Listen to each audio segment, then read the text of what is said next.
I don't know about you, but I am very hyped for Halo Infinite. I know this comes out in holiday 2020 as a release title for Xbox Scarlet, the upcoming Xbox console, but we got some pretty concerning news today. Tim Longo has left 343, and 343 is the development team behind Halo Infinite. They created Halo 5 as well as Halo 4. So the last three Halos, they have been the ones that have been working on it, and Tim Longo has been the creative director. Now recently he got moved to a different role, and just today Microsoft confirmed that he is leaving. Now Kotaku reached out to Microsoft and got a statement from them, and this is what they had to say. Roles and responsibilities of various team members regularly evolve to meet the needs of a game throughout development.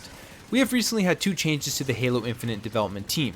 Our executive producer Mary Olson will now take charge of the campaign team on Halo Infinite as the lead producer, utilizing her many years of experience at 343 to help craft a great campaign for fans. Additionally, Tim Longo has recently departed our team, and we are truly thankful for his many contributions to our games, our studio, and the Halo universe. We wish Tim nothing but the best in his future endeavors. The overall creative vision and production of the game remains led by Chris Lee, studio head of Halo Infinite. We have a world-class team building Halo Infinite, and the overwhelming positive response by fans has us energized more than ever to create the best Halo game to date alongside Project Scarlet in holiday 2020. These changes have no impact to the release date for Halo Infinite. Now, how bad of news is this for Halo, the fans, and the game itself? I mean, me personally, I'm pretty concerned hearing this. With a game that is set to release in just over a year, the creative director is out and someone else is taking over for him. At this point, the game is probably relatively close to being done. A lot of the campaign, a lot of the multiplayer, a lot of the design is probably almost complete or in the finishing stages. So I mean, his stamp is pretty much all over the game already. So why would they throw him out now unless there was a big misunderstanding or a big disagreement and differing of views between Microsoft 343 and Tim Longo? And who knows what that is, and who knows how detrimental this will actually be to the finished product of the game. But I mean, soon after his firing or his departure from 343, Microsoft posted a new job posting for a live design lead. And if we take a look at this job posting, you can see that they're really looking for somebody to flesh out like the extra microtransactions and the additional things on top of the game itself, on top of the campaign and the multiplayer. If we take a look at the job posting, we can see its description as well as responsibilities, and it says that they will oversee and provide vision for multiple facets of design and its implementation. This includes progression in and out of game player investment systems and integration of our business plan throughout the game. And finally, social and engagement features that encourage players to return again and again with their friends. Now that description itself really just screams microtransactions. That's obviously what it is. I mean, Halo 5 had microtransactions. They didn't really affect the multiplayer too much. You could get a lot of cosmetic things, and you get boosts and like XP boosts and things like that, but you didn't get guns or anything like that. That would really give you an advantage in game. And this was the rec system, the rec card system, where you could open up card packs and get a bunch of different cool things.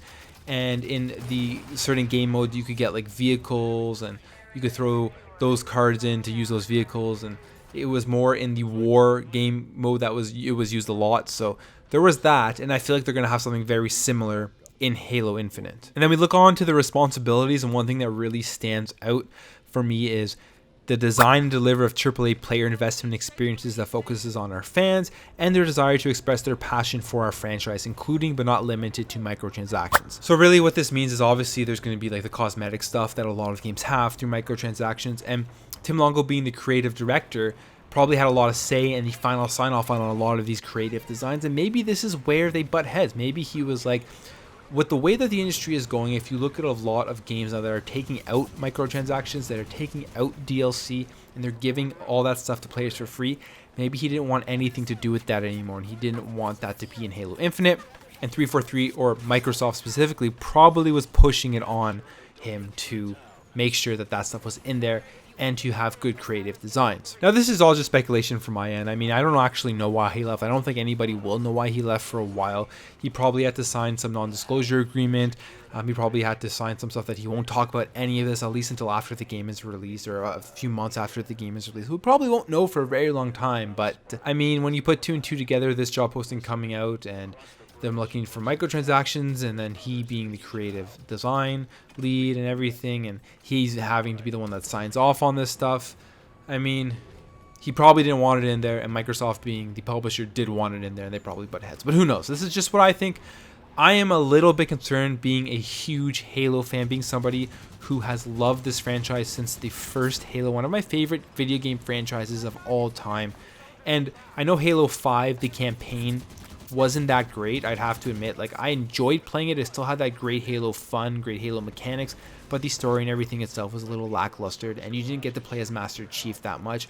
But I think Halo 5's multiplayer was, bar none, the best multiplayer in the Halo franchise. Even better than Halo 2, and Halo 2 is amazing. But I'm a little bit concerned, and I hope that this does not affect anything, and I hope this game is still going to be amazing and it still have a great multiplayer, and I really hope they come up with a really good campaign. Let me know in the comments below if you guys are concerned about Halo Infinite, if you think this will have a big effect on its release, and if you think that he left because he didn't want to have microtransactions in Halo Infinite, but Microsoft did. Let me know in the comments below. Thank you all for watching. If you enjoyed this video, please hit that thumbs up button, subscribe if you're new to this channel, check me out on social media, Facebook, Twitter, Instagram, all that good stuff, and I'll catch you in the next video.